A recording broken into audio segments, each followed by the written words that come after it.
Hi friends, எல்லோரும் நல்லா இருக்குன்னு நினைக்கிறேன். ஆக்சுவலி இந்த வீடியோ வந்து ஃபாஸ்ட் இருக்கும். அது மாதிரி அவர் போகிற சர்ச், அடுத்து என்ன சர்ச்சுக்கு போகிறதோ அந்த சர்ச்சு மக்களுக்குமானது. ஏற்கனவே உங்கள்கிட்ட சொன்ன விஷயங்கள் தான் அதில் ரிப்பீட் வருது. அதனால் நீங்கள் பார்த்து அதில் இல்லை டென்ஷன் ஆக வேண்டாம். நம்ம வந்து சந்தோஷப்பட வேண்டிய டைம். கண்டிப்பாக ட்ரான்ஸ்ஃபர் இருக்கும். தோட்டவாரம் அடுத்து நல்ல ஒரு லெவலில் போகிறதுக்குள்ள வாய்ப்புகள் உண்டு. அதை நம்ம கண்டினியூ பண்ணுறதுக்கு பார்ப்போம். முக்கியமான ஒரு விஷயம், சர்ச் மக்களுக்கு நாங்கள் ஒன்று ரெண்டு விஷயங்களை யோசிச்சுட்ருக்கோம். அந்த சர்ச்சை ஒற்றுமையாக கொண்டு போகிறது எப்படி அப்படின்னு சொல்லிட்டு ஒரு அவுட்லைன் போட்டிருக்கோம். சில விஷயங்களை கிளியர் பண்ண ஆட்டோமேட்டிக்காக ஒற்றுமையாக போகும்னு சொல்லிட்டு இந்த அவுட்லைன் போட்டிருக்கோம். அதை கரெக்டாக என்ன செட் பண்ண முடியல. எனக்கு கூட ஒன்று ரெண்டு சகோதரர்கள் மட்டும்தான் ஒன்று சேர்ந்துருக்காங்க. பட் இன்னும் கொஞ்சம் பேர் சேர்ந்ததுக்கப்புறம் ஒரு 1 வீக்கில் 2 வீக் அதுக்குள்ளாடி ஈஸ்டர்னு வச்சுக்கோங்க. ஈஸ்டருக்கு முன்னாடி அந்த அவுட்லைன் எப்படின்னு போட்டு எப்படி அந்த மக்கள் ஒற்றுமையாக இருக்கிறது, அதை திரும்ப பிரச்சனை வராமல் இருக்கிறது. அப்படி நமக்கு அந்த எலெக்ஷன் வரும்போது அந்த பிரச்சனை வருது. எலெக்ஷன் இல்லாத அளவுக்கு எப்படி கொண்டு வர முடியும் அப்படின்னு சொல்லிட்டு பேசிகிட்டு இருக்கிறோம். அது எல்லோரையும், ஏன்னா இப்போ எல்லோரும் ஒருங்கிணைக்க முடியலைன்னா பலரும் பல விஷயங்கள் இப்போ ஒரு சில சகோதரர்கள் வந்து இந்த விஷயத்தில் கான்செப்டில் ஒன்றா இருக்காங்க. என்ன சொல்லிச்சுன்னா, சர்ச்சுக்கு வந்தால் சந்தோஷமாக இருக்கணும், எல்லாத்தையும் அந்யூன்யமாக இருக்கணும் அப்படிங்கிற கான்செப்ட்லேருந்து ஒன்றா இருக்காங்க. அப்படிப்பட்ட ஒரு சில தம்பிமாராக இருக்கலாம், அண்ணமாராக இருக்கலாம், இப்படி 1-2 விஷயங்கள் டிஸ்கஸ் பண்ணோம். அதை எப்படி இம்ப்ளிமெண்ட் பண்ணுறது அப்படிங்கிறது கொஞ்சம் ரிஸ்க்கான விஷயம். இப்போ நாங்கள் இம்ப்ளிமெண்ட் பண்ணுறதுக்குள்ள எல்லா வழியும் பார்ப்போம். எல்லாத்தையும் பேசணும் அப்படின்னு யோசிச்சுட்ருக்குறோம். அது XRY அப்படி யாரையும் ஒதுக்கி வச்சுக்கோ. தோட்டவாரத்து சர்ச்சில் எத்தனை மெம்பர்ஸ் இருக்காங்க எல்லா ஃபேமிலியும் பேசி அந்த ஒரு எலெக்ஷன் இல்லாத அவ்வளோ கொண்டு வரணும் அப்படின்னு உள்ளால யோசிச்சுட்ருக்குறோம். பார்ப்போம். அவுட்லைன் போட்டது ஓரளவுக்கு ஃபஸ்ட்டு ஸ்டெப் எடுத்து வைக்கிறது ஈஸ்டப்போ எடுத்து வைப்போம்னு நினைக்கிறேன்.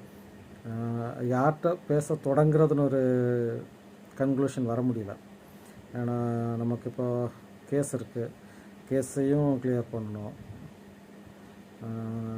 மினிட் இருக்குது, அதையும் கிளியர் பண்ணணும், எல்லாத்தையும் பார்க்கணும். நம்ம யாரையும் இதில் ஒரு ஒன் சைடாக பேசுகிறதுக்கோ டபுள்ஸ் யாரையும் குற்றம் செலுக்கிறோ நாங்கள் இல்லை. என்கிட்ட பேசுகிற தம்பிமாரும் அதான் சொன்னாங்க, அந்த லெவலில் போக வேண்டாம், எல்லோரையும் ஒருங்கிணைச்சி செய்வோன்னு தான் சொல்லியிருக்காங்க. ஸோ அதுக்குள்ளே வழியை பார்ப்போம். சரி, அது நான் ரெண்டாவது இன்னொரு வீடியோவில் உங்களுக்கு சொல்கிறேன், என்ன பண்ணுறோன்னு சொல்கிறோம், நாங்கள் என்ன டிஸ்கஸ் பண்ணுறோம் அப்படின்னு நான் உங்களுக்கு சொல்கிறேன். சரி, இது ஃபாஸ்ட் இருக்குது. நீங்கள் என்ன சொன்னாலும் நீங்கள் இந்த பழைய குருடி கதவு திருடிங்கிற மாதிரி நீங்கள் தான், நீங்கள் மாறவும் மாட்டிய, எதுவும் கிளியர் பண்ணவும் மாட்டிய. நான் ஆக்சுவலி இதை எதுவுமே சொல்லக்கூடாதுன்னு இன்னைக்கு காலையில் நான் சர்ச்சுக்கு வரும்போது கேட்டில் பார்த்தோம், ஒரு லோடு மண் கேட்டுக்கு வெளியில் கிடக்குது. இது எனக்கு சர்ச்சில் கமிட்டிகிட்ட சொன்னால் அவங்க சிம்பிளாக ஒரே வார்த்தை சொல்லுவாங்க. என்ன சொல்லுவாங்க தெரியுமா? ஃபாஸ்ட் எதுவும் பண்ண விடலை. அப்போ நான் யோசித்தேன், சரி நம்ம இனி இதை போட்டு நோண்டிகிட்டு இருந்துட்டு காரியம் இல்லை.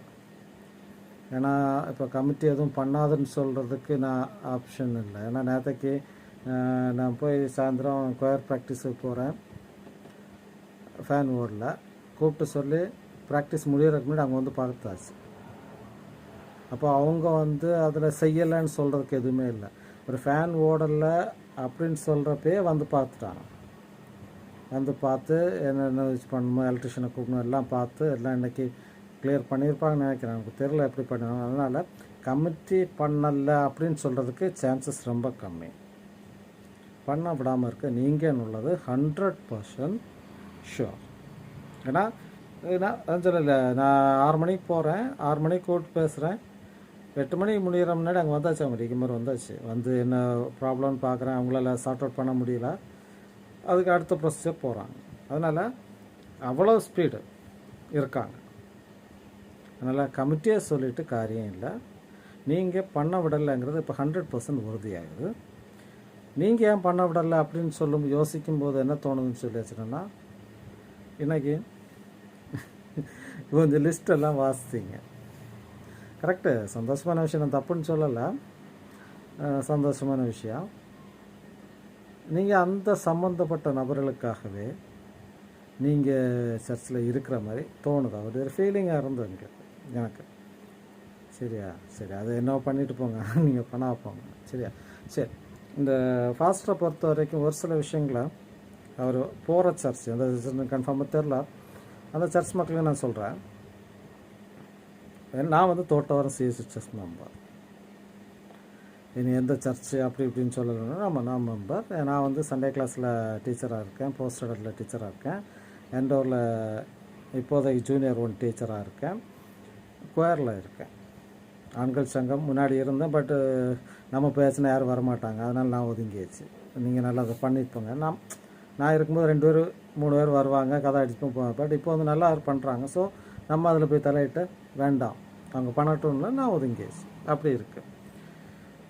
நான் ஏன் இதை சில விஷயங்களை சொல்கிறேன் அப்படின்னு சொன்னால், இந்த ஃபாஸ்ட் வந்து எங்கள் சர்ச்சுக்கு வர்றதுக்கு முன்னாடி டிபார்ட்மெண்ட்டில், சண்டே கிளாஸ் டிபார்ட்மெண்ட்டில் 5 வருஷம் இருந்தேன் அப்படின்னு தட்டிட்டு வந்தவர். சரியா? தட்டிட்டு வந்தவர் நல்லா தான் பண்ணுறாரு, விஷயம் தெரியுது, தெரியாமல் ஒன்றும் இல்லை, தெரியுது. அப்புறம் என்ன பிரச்சனைன்னு கேட்குறீங்களா? சரி, அவர்கிட்ட இருக்கிற பேட் ஹேபிட் என்னென்னு நினைச்சுன்னா, யாராவது ஒரு ஆளை அவருக்கு பிடிச்சி போச்சுன்னு வைங்களேன். இப்போ அவருக்கு வந்து தோட்டவரம் சர்ச்சை பொறுத்த வரைக்கும் ஒரு சகோதரி ஃபேமிலி வந்து அவர் ரொம்ப பெற்று, அந்த ஃபேமிலிக்கு வேண்டி எதை வேணால் செய்வார். அப்படிங்கிற விஷயத்தில் சண்டே கிளாஸ் எலெக்ஷன் டைமில் பிரச்சனை வருது. நாமினேட் பண்ணுறக்கூட டைம் கொடுக்காம அவங்க சகோதரி சொன்ன ஆளுங்களையே அவங்க எடுத்தாச்சு, எல்லாம் முடிஞ்சது. இப்போ நான் அதை வந்து ஒரு பெரிய விஷயமாக எடுக்கலை. சரி வந்தாச்சு. அப்போ கொஞ்சம் மென்டலி டிப்ரெஸ்ட். ஏன் இப்படி பண்ணார்? ஏன்னா அந்த அளவுக்கு என்கிட்ட பெட்டாக இருந்தார். அப்போ கொஞ்சம் மென்டலி டிப்ரெஸ்டாக இருந்து, அப்போது ஏன் இவர்கிட்ட இவ்வளவு கோபம் வருது எனக்கு அப்படின்னு சொல்கிறப்போ, எங்கள் ஃபேமிலியில் வந்து அவர் ரொம்ப பெட். அவர் என்ன பண்ணுவாருன்னு லேசன்னா, எங்கள் ஃபேமிலிக்கு வேண்டி எல்லாம் பண்ணுறாரு, எங்கள் ஃபேமிலி சொல்கிறபடி கேட்குறாருங்கிற மாதிரி ஒரு ஃபீலிங்கை கொண்டு வந்துட்டு, எங்கள் ஃபேமிலியே அவருக்கு தேவைக்கு, அவருக்கு சகோதரிக்கு குடும்பத்தை எல்லா பொறுப்பையும் கொடுக்கணும்னு உள்ளதில் எங்கள் ஃபேமிலியை வச்சு எலெக்ஷன் கேஸ் போட வச்சு எல்லா வேலையும் காட்டினார். இது ஏன் இப்படி சொல்கிறீங்கன்னு கேட்குறீங்களா? ஆக்சுவலி அவர் எங்கள் ஃபேமிலியில் பெட்டாக இருந்திருந்தாருன்னு சொல்லியாச்சுன்னா இப்படி ஒரு வாய்ஸ் கிளிப்பு என் கையில் கிடச்சிருக்காரு. அவ்வளோ மோசமாக எங்கள் ஃபேமிலியை பேசினார். ரொம்ப சிம்பிள் தான். இங்கே சந்ததியே இருந்திருக்கக்கூடாது அப்படின்னு சொல்லிட்டு பேசினார். அதுக்குன்னு உள்ள வாய்ஸ் கிளிப்பை நாங்கள் போடுறேன், நீங்கள் கேளுங்க. கேட்டுட்டு அவர் பேசுனது சரியா இல்லையான்னு கூட. இப்போ நான் என்ன சொல்கிறேன்னா,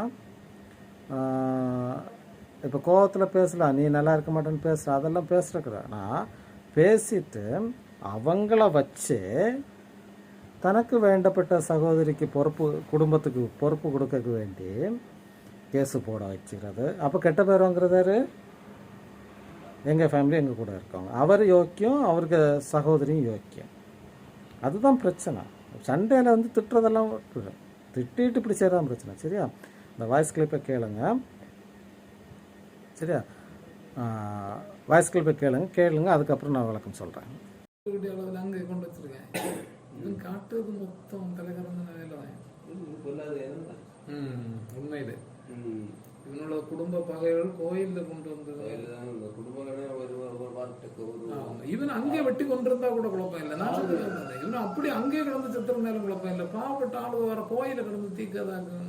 நல்ல காலத்துல இவன் அந்த மாதிரி எந்தங்களும் அடிச்செடுத்து போயிருக்கணும்னு சொன்னா கூட. வாய்ஸ் கிளிப்பை கேட்டிருப்பீங்க. அதில் சொல்லப்படுகிறது, எங்கள் ஃபேமிலியில் அடிவிச்சு செத்துட்டு போயிருந்தா தோட்டவாரம் நல்லா இருந்திருக்கும். நான் அதுக்கு விளக்கத்தை பார்க்கணுன்னு இல்லைச்சுன்னா இதுக்கு முன்னாடி ஒரு வீடியோ போட்டிருப்பேன், அதில் பாருங்கள். அவருக்கு விளக்கமாக கொடுத்துருப்பேன். எங்கள் குடும்பம் தோட்டத்தில் என்ன பண்ணியிருக்காங்க என்னன்னு விளக்கமாக போட்டிருக்கேன். இது ஃபாஸ்டர் எப்படின்னு சொல்லியாச்சுன்னா, ஃபாஸ்டர் ஒய்ஃபு இந்த சக்கைக்கேற்ற மூடின்னு சொல்லுவாங்க தெரியுமா? ஃபாஸ்ட் இவ்வளோ மோசம் பேசுகிறாங்கன்னா அவங்க ஒய்ஃபு ஆவியில் அபிஷேகம் பெற்று பேசுகிறாங்க பார்க்கணும். இந்தமாரி அது யார்கிட்ட அபிஷேகம் பெற்றாங்க, சாத்தானிட்ட அபிஷேகம் பெற்றாங்களான்னு தெரில. அவ்வளவு செம அபிஷேக பேச்சாங்க. உண்மையா இப்படியெல்லாம் எதிர்பார்க்கவே இல்லை. அதாவது இப்படி தரக்குறைவான வார்த்தை, இப்படிப்பட்ட வார்த்தைகள் வரும்னு எது ஒரு பாஸ்டரோட ஒய்ஃப்னு சொல்கிறப்போ எனக்கு நம்பவே முடியல. பட் அதுவும் ரியல். அந்த வாய்ஸ் கிளிப்பையும் போடுறேன், அதையும் கேளுங்க. அவனை வழங்க மாட்டா, அவன பெண்ணு வழங்காது, அவங்க பெண்ணுக்கு பெண்ணு வழங்காது. நீ பொறுமையாரு வழங்காது, அவங்க பெண்ணுக்கு பெண்ணு வழங்காது. நீ பொறுமையாரு, அவன் வழங்க மாட்டான். அவன் இனி பாட நீ பாத்துக்க. அவன் நீ பொறுமையாரு, அவன் பாடிய பாடகா நீ அவன் பெண்ணும் நல்லா இருக்காது, அவன பெண்ணு மக்களும் நல்லா இருக்கு. என்ன சொல்ற நீ நீ நீ நினைக்க மாதிரி நாங்க உனக்காக தான் எப்பவுமே பேசிட்டு நினைக்காத. நாங்க உனக்கு வேண்டிதான் பேசணும் என்னைக்குமே. கோயில இருந்து நான் அந்த லேடி கிட்ட ஒரு மாமியா இருக்கட்டும் சரி, ஒரு மாமனார் எங்களுக்கு இப்படி தெரியாது, வேலை கூட தெரியாது. உனக்கு வேண்டிதான், உனக்கு பிள்ளைகளுக்கு வேண்டிதான் பேசுனது. ஆனா கடவுளுக்கு தெரியும், அந்த மனுஷனுக்கும் தெரியும். இப்ப ராஜமணிக்கும் ஒய்ஃபுக்கும் தெரியாம இருக்காது நாங்க பேசுனது. கட்டாயம் நம்ம என்ன செய்ய முடியும், அதுக்கு நம்ம என்ன செய்ய முடியும். அவன் நியாயம்னு சொல்லலுக்கு என்னது, உனக்கு வேண்டுதான், உனக்கு பிள்ளைகளுக்கு வேண்டுதான் பேசுனது. ஆனா கடவுளுக்கு தெரியும், அந்த மனுஷனுக்கும் தெரியும். இப்ப ராஜமணிக்கும் ஒய்ஃபுக்கும் தெரியாம இருக்காது நாங்க பேசுனது. கட்டாயம் நியாயம் யாரும் சொல்ல மாட்டாங்க.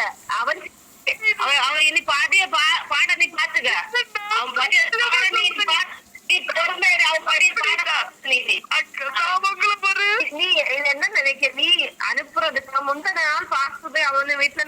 இந்த வாய்ஸ் கிளிப்பை கேட்டிருப்பீங்க.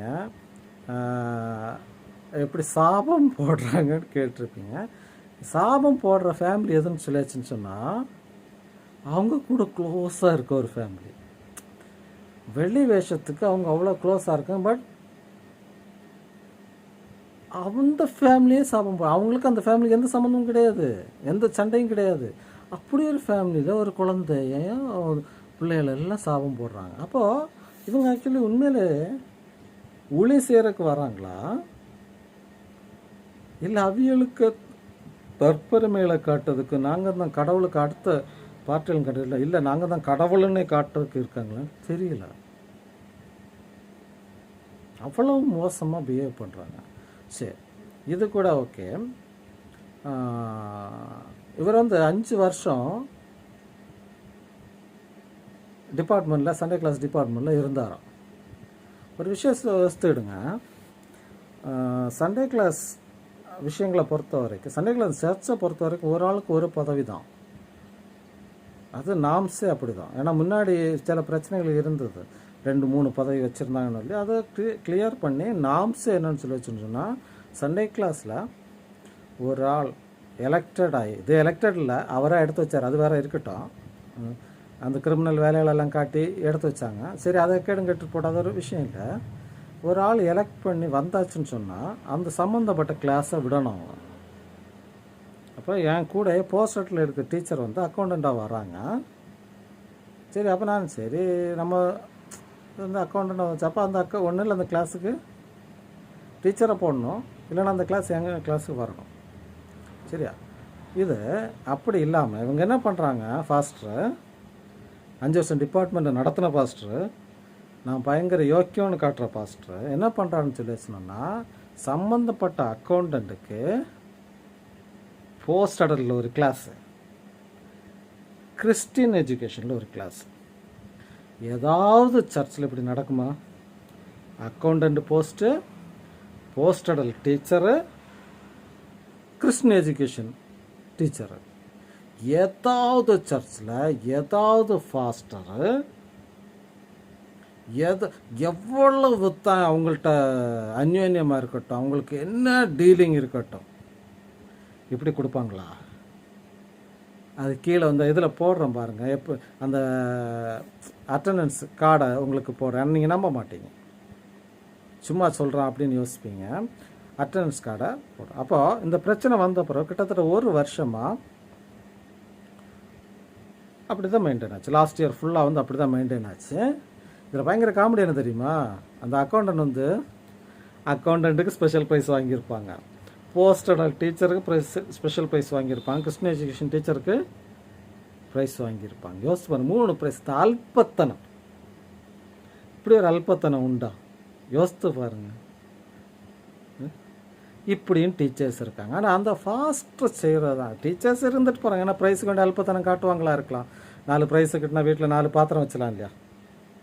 அப்படி அல்பத்தனம் காட்டுவாங்கன்னு இல்லையா? கணக்கு நம்ம இருப்போம், சரி அதை விடுவோம், அது அவியலுக்கு. அப்போ அந்த பாஸ்டர் என்ன செய்யணும், தனக்கு வேண்டப்பட்ட சகோதரின்னு சொல்லிட்டு இப்படி செய்யலாமா? அப்போ அந்த பிரச்சனை கொஞ்சம் பெருசானோட அவங்க என்ன பண்ணுறாங்க தெரியுமா, அந்த கிளாஸை முதல்ல ஒரு கிளாஸ் அட்டன்ஸில் அவங்க பேர் வச்சுருக்காங்க, ஒரு கிளாஸில் பேர் இல்லாமல் வச்சுருக்காங்க, ஒரு கிளாஸில் ஒன்று வந்து அக்கௌண்ட், இப்படி 3. சரியா? இப்போ பிரச்சனை ஆனோட என்ன பண்ணுறாங்க, அந்த கிருஷ்ண எஜுகேஷன் கிளாஸை பாஸ்டர்னு பேர் எழுதுறாங்க அட்டன்ஸ் கார்டு. சரி, பேர் எழுதிட்டாங்க, நல்ல விஷயம். அப்போ என்ன பண்ணியிருக்கணும், கிருஷ்ண எஜுகேஷனை மற்ற கிருஷ்ண எஜுகேஷன் கிளாஸ் கூட விடணும், இல்லைன்னா பாஸ்டர் எடுக்கணும்.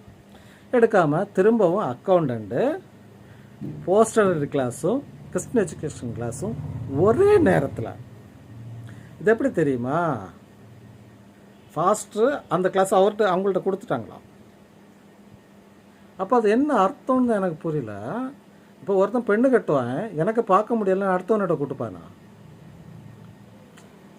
உனக்கு கிளாஸ் எடுக்க முடியலன்னு அந்த பெண்ணு கட்டியிருக்கக்கூடாதுல்ல,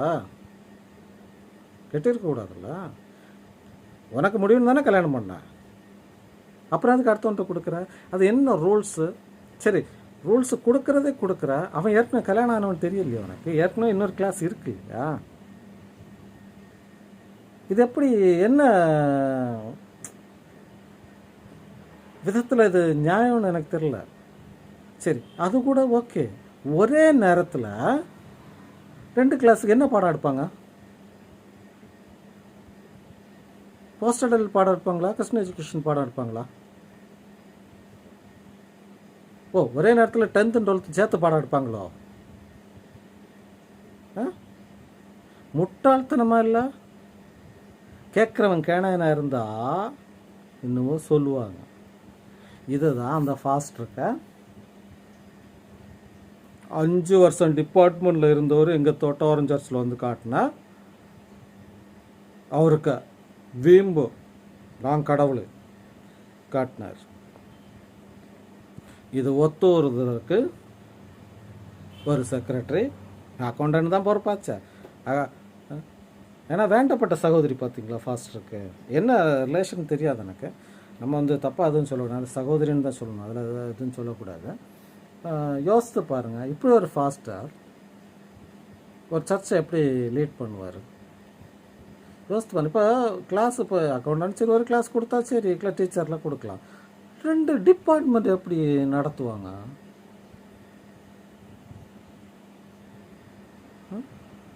இவர் அடுத்த ஒரு சேகர சர்ச்சை நடத்த போகிறாராம். என்ன தான் கொண்டாட போகிறான்னு தெரியல. ஃபாஸ்டர் போதுமா, இன்னும் கொஞ்சம் கூட போகணும், இல்லை கொஞ்சம் கூட கூடுமா? சரி, அடுத்து இவர் என்ன பண்ணுவார் அப்படின்னு இல்லைச்சுன்னா, தனக்கு வேண்டாத்த யாருக்கா அவர் பேரை வச்சுக்கிடுவார். அப்படி வேண்டாத்தன்னு இல்லை, எல்லாமே வேண்டாத்தவங்க தான். அவங்களுக்கு வேணும் வேண்டாம்னு கிடையாது. அவர் அந்த சகோதரியை தவிர சகோதரி குடும்பத்தை தவிர தோட்டத்தில் அவருக்கு யாருமே வேண்டாம். அப்போ என்ன பண்ணுவாங்க, அந்த பாக்கி எல்லார்ட்டையும் போய் மாறி சண்டையை கிளப்பி விட்டுட்டு, பேசிக் ரீசன் இங்கே இருக்கும், சகோதரியாக இருக்கும், சகோதரி குடும்பமாக இருக்கும். அவங்க சொல்கிறதெல்லாம் கேட்டுட்டு மாறி உள்ள பிரச்சனைகளெல்லாம் வலிச்சு வச்சு அவைய எந்த சீனில் இல்லாததை மாதிரி காட்டிக்கிட்டே இருப்பாங்க. அதுக்கு இவர்கிட்ட கேட்டாச்சுன்னா அதெல்லாம் பேசக்கூடாது. அப்படியே தோட்ட வார்த்தை சண்டே கிளாஸை ஒன்றும் இல்லாமல் ஆக்கி குப்பை தொட்டியில் போடுறதுக்கு ரெடியாக வச்சுட்டு போகிறோம். ஆனால் நாங்கள் அதுக்கு ரெடி இல்லை. புரியுதா? அவங்க சகோதரி என்னவா இருந்துட்டு போட்டோம், இல்லாமல் போட்டோம், எங்களுக்கு விஷயம் இல்லை. நாங்கள் அவர் போகிற அடுத்த செகண்ட்லேருந்து அது வேறு லெவலில் வரும். அந்த சகோதரி ஆடினாலும் சரி, ஆடாமல் போனாலும் சரி, அவைகளுக்கு ஒரு சிம்பிள் லாஜிக் உண்டு. யாராக இருந்தாலும் பல்லு காட்டி கவுத்துருவா. இப்போ பொம்பளையால் பல்லு காட்டி கவுத்த என்ன நடக்கும் நமக்கு தெரியாதா? ரைட். அதனால் என்னத்தை வேணால் கவுத்துட்டு போங்க பாஸ்டர். சரியா? என்ஜாய் யுவர் அடுத்த சர்ச் பார்ப்போம். இன்னும் இருக்குது பாஸ்டர், உங்களுக்கு சில எவிடன்ஸ் போடணுன்னு நினச்சேன். இது எங்கள் சர்ச்சுக்கு போட்டுட்டு அவசியம் இல்லை, சம்மந்தப்பட்ட சர்ச்சுக்கு கொடுத்தா தான் உங்களுக்கு நல்லாயிருக்கும். சரி, அதனால் நீங்கள் நல்லா என்ஜாய் பண்ணுங்கள். தோட்டவாரத்தில் இருந்து போகிற வரைக்கும் இன்னும் 2-3 வாரம் இருக்குமா, அதையும் என்ஜாய் பண்ணுங்கள். ஒன்றும் தெரியாதது போல் சந்தோஷமாக நாங்களும் உங்கள் கூட என்ஜாய் பண்ணுறோம். அவ்வளோ ஓகேவா? சரி, ஓகே. எனிவே உங்களுக்கும் வாழ்த்துக்கள்.